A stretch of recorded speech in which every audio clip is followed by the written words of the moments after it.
Hello and welcome to my channel রাকা reloaded. আজকে আমরা একটা জায়গায় ঘুরতে এসেছি, চলো তোমাদের দেখাই কোথায় এসেছি। জায়গাটা কিন্তু অনেক পিচ্ছিল কারণ বৃষ্টি হয়েছে, so I am getting extra careful. আজকে আমি আছি বিরুলিয়ার গোলাপ গ্রামে। এটা কাঠগোলাপ বাড়িটার নাম আমরা দেখতে পাচ্ছি, এবং এটা হচ্ছে আমার বন্ধু চারুর ছোট্ট একটা স্বপ্নের ঘর, যেখানে প্রাকৃতিক পরিবেশের সবকিছু আছে আমরা দেখতে পাচ্ছি, খুব যত্নে করা। এখানে আমরা মাঝে মধ্যে আসি বন্ধুরা, অনেক মজা হয়, ও অনেক যত্ন করে। আর আজকে আরেকটু স্পেশাল হচ্ছে, আজকে আমার সাথে আছে কে, চলো দেখি। মুনিয়া, আজকে আমার সাথে আছে মানে প্রবাসী বিলেতি, আমার বিলেতি বান্ধবী মুনিয়া। ও আসছে, ওকে আমি ধরে বেঁধে নিয়ে আসছি ওর খুব বিজি স্কেডিউল থেকে। মুনিয়া, কেমন লাগতেছে? আমার অসম্ভব, বাট তার আগে থ্যাংক ইউ সো মাচ যে আমাকে এরকম একটা জায়গার এক্সপিরিয়েন্স করানোর জন্য।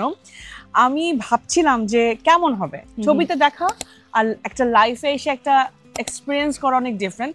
So all credit goes to রাকা, দেন হচ্ছে চারু, কারণ চারু বলেছে যদি রাকা ইনিশিয়েটিভ না নিত হয়তো আসা হতো না।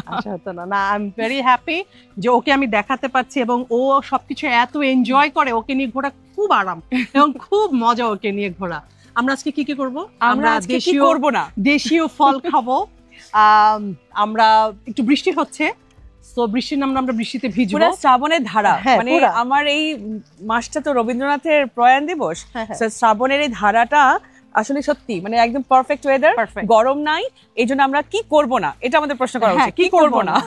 এবং আমরা বাচ্চাদের ছাড়া চলে আসছি, আমরা খুবই স্বার্থপরের মতো কাজ করছি।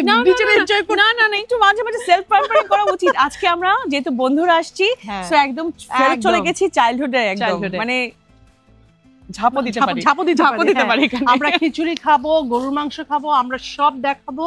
আর ততক্ষণ মানে আমাদের সাথে কিন্তু থাকতে হবে। হ্যাঁ, আমরা আস্তে আস্তে আরো বেশি রিভিল করবো আমরা কি কি করবো, তাই না? খাবারটা খুব ইন্টারেস্টিং খাবার কিন্তু দেখাবো, অনেক ইন্টারেস্টিং। আমরা এবার একটু ভিতরে যাই। কম রাকা, এই যে গাছের পেঁপে একদমই পাকা খাচ্ছে এখন রাকা। এটা কিন্তু আমার বন্ধু চারু, যার এই স্বপ্নের বাড়িটা।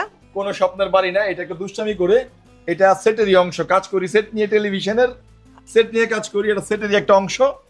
এর মধ্যে একটু মাঝে মধ্যে মন খারাপ হলে আসি, বৃষ্টির মধ্যে আমাদেরকে ডাকে।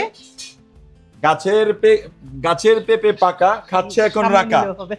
ও কবিতা কিন্তু, আচ্ছা একটু খাই। হ্যাঁ, ওকে রাকা, কেমন লাগতেছে পেঁপেটা? আমার মিসেস আবার সকালবেলা বলছে যে এই পেঁপেটা কাটা যাবে না। কেন? আমরা ভাবি ডাকি না, বলে রাকা আপু আসবে, এত ছোট এত লক্ষ্মী, আমরা নাম ধরে ডাকি। রাকা আপু আসবে, রাকা আপু পেঁপে খাবে। হ্যাঁ অবশ্যই, এত মজা। সবাই আসবেন, এটা নিয়ে কথা বলবো। আপনারা সবাই আসবেন আমাদের কাঠগোলাপে, এসে এখানে পাকা পেঁপে খেয়ে যাবেন। সবাইকে আমন্ত্রণ। কিন্তু এখানে কিন্তু রান্না হচ্ছে কি দুপুরের খাবার। আসো আসো, এটা খিচুড়ি, দেখি খিচুড়ি। এইটা হচ্ছে মুরগির মাংস, দেশি মুরগি, একদম পালা মুরগি। এই যে এখানে সব মাটি দিয়ে, এত জোস জায়গাটা, এত জোস। আচ্ছা, পানির বোতলগুলো ইউনিক। কম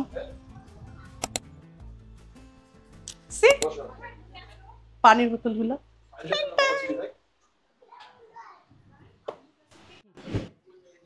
কি সুন্দর বৃষ্টি হচ্ছে, সবুজের মধ্যে বৃষ্টি, এখানে টিনের চালে বৃষ্টির শব্দ, সব কি অসাধারণ। ব্যস্ত নাগরিক জীবন থেকে একটু ছুটি নিয়ে কিছুক্ষণের জন্য এখানে এসে মনটা এত প্রশান্তিময় হয়, বলার মতো না। মনে হয় বারবার আসি, আবার আসি, কিন্তু তবুও ফিরে যেতে হবে। বাট এই জায়গাটা, এই সৌন্দর্য, এই বৃষ্টি, এই মুগ্ধতা সব কিছু থাকবে আর অনেকটা দিন। কাজ করার একটা অনুপ্রেরণাও কিন্তু এখান থেকে পাওয়া যায়। আমরা আবার কোথাও ঘুরতে যাব, তখন আবার কিন্তু আপনাদের সঙ্গে নিব। ততক্ষণ পর্যন্ত সাথে থাকুন রাকা রিলোডেড।